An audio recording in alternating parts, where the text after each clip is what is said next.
সৃষ্টিকর্তা, যিনি আল্লাহ, তিনি কি বলতেছেন দেখেন।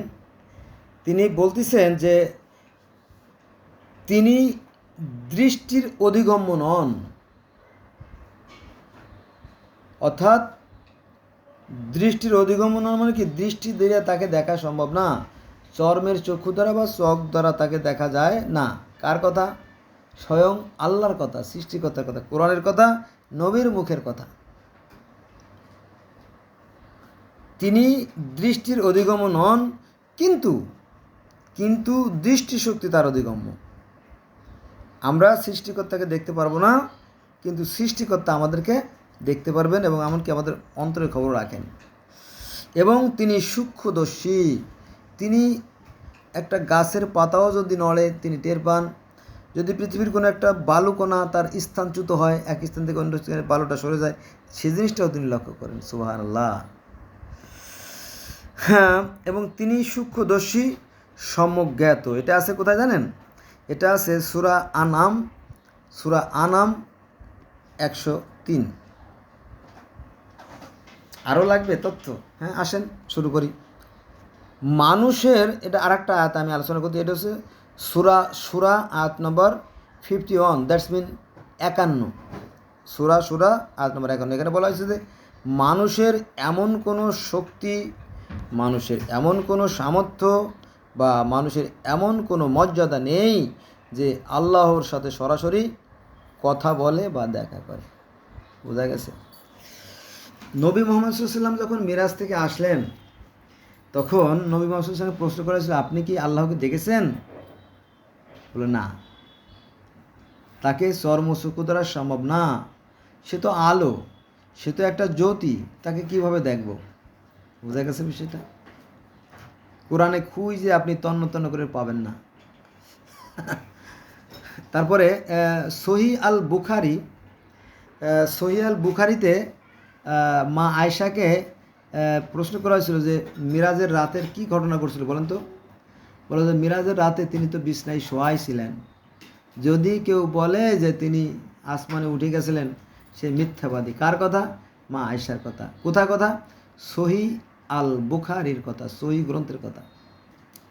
তো এই সমস্ত কথা বাদ দিয়ে কিছু আলেম ওলামারা সাধারণ মানুষ, নিরীহ মানুষদের বিভিন্ন ধরনের কিচ্ছায় কাহিনী শুনিয়ে ধোঁকা দেয়। এটা তাদের ব্যাপার, তাদের পাপে তারা প্রায়শ্চিত্ত ভোগ করবে, তা আমার কিচ্ছু যায় আসে না। কোরআনে যা আছে আমি সেইগুলো বললাম। তাহলে আমরা কোথায় এগুলো জানবো? আপনি গুগলে যাবেন, গুগলে গিয়ে সার্চ দেবেন সূরা আনাম আয়াত নম্বর 103। তারপরে আপনি গুগলে যাবেন, গুগলে যে সার্চ দেবেন সূরা আয়াত নম্বর 51। এবং আরও বহু জায়গা আছে। আমি আর একটা পয়েন্ট দিই, সেটা হচ্ছে সূরা নূরের 35 নম্বর আয়াতে। সেখানে বলা হয়েছে আল্লাহ নূরিস সামাওয়াতি ওয়াল আরদ, আল্লাহ হচ্ছে জ্যোতির ন্যায়। জ্যোতির নমুনা এরকম কি, যে একটা কাচের পাত্রের ভিতরে, একটা কাচের পাত্রের ভিতরে একটা বাতি, একটা লাইট, একটা ভাল্ব জ্বলতেছে। কিসের দ্বারা? জৈতুন তেল দ্বারা। তো এই যে আলো যে প্রতিফলিত হয়, বিস্তৃত হয়, যেমন হেরিকেন বা বাতি, বিদ্যুৎ, চেরাক, আমরা অনেক কথা বলি আর কি, বা লাইট। দেখ, একটা লাইট কিন্তু সারা ঘর ভরে কয়েক হাজার লাইট বা কয়েকশো লাইট কিন্তু জ্বলে না। ঘরের কোণে একটা মাত্র লাইট জ্বলে আর পুরো রুম আলোকিত হয়ে যায়, ঠিক না? এরকম তো সৃষ্টিকর্তা হচ্ছে একটা নূর বা জ্যোতি, আর তার সেই জ্যোতির তাজিল্য ও তারাই গোটা বিশ্ব পরিচালিত হয়। বোঝা গেছে বিষয়টা? তাই আর একটা বিষয়, পৃথিবীতে যে 4300 ধর্মের সন্ধান আমরা পাই, কেউ বলে না যে সৃষ্টিকর্তা দুইজন, আর কেউ বলে না যে সৃষ্টিকর্তার আকার আছে। বোঝা গেছে? শুধু আমরা তর্ক করি। আসুন আমরা তর্ক বাদ দেই, কারণ অতীতে এই ধর্ম নিয়ে বহু বাড়াবাড়ি হয়ে গেছে এবং ধর্ম নিয়ে বাড়াবাড়ির কারণে সবচেয়ে বেশি প্রাণহানি হয়েছে, মানুষ মারা গেছে। বোঝা গেছে?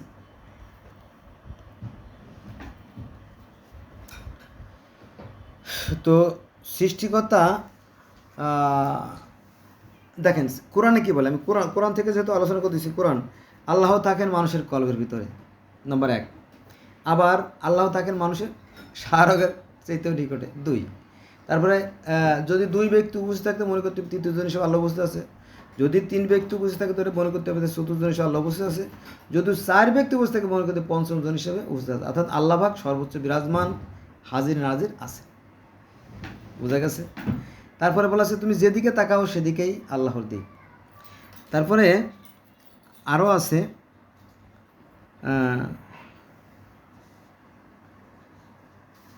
তার মানে কি তিনি, আমি তার ভিতরে আছি আর তিনি আমার ভিতরে আছেন। বোঝা গেছে বিষয়টা? আপনি যদি এইভাবে ভাবেন তাহলে আমার মনে হয় যে আপনাদের আর কোনো অন্যায় কাজ হতে পারে না। আর নামাজ হচ্ছে আমাদের ইসলাম ধর্মের সবচেয়ে গুরুত্বপূর্ণ যে ইবাদত। এই নামাজ শব্দের অর্থ কী জানেন? এই নামাজ শব্দের অর্থ স্মরণ।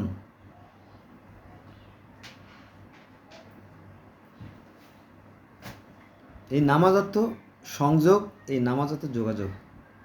নামাজ হচ্ছে মুমিনের মিরাজ, তাই না? আমরা তাকে দেখতে পাই না, কিন্তু তার সামনে হাজির হই, তার সামনে মাথা নত করি, তাই না? এটা কি?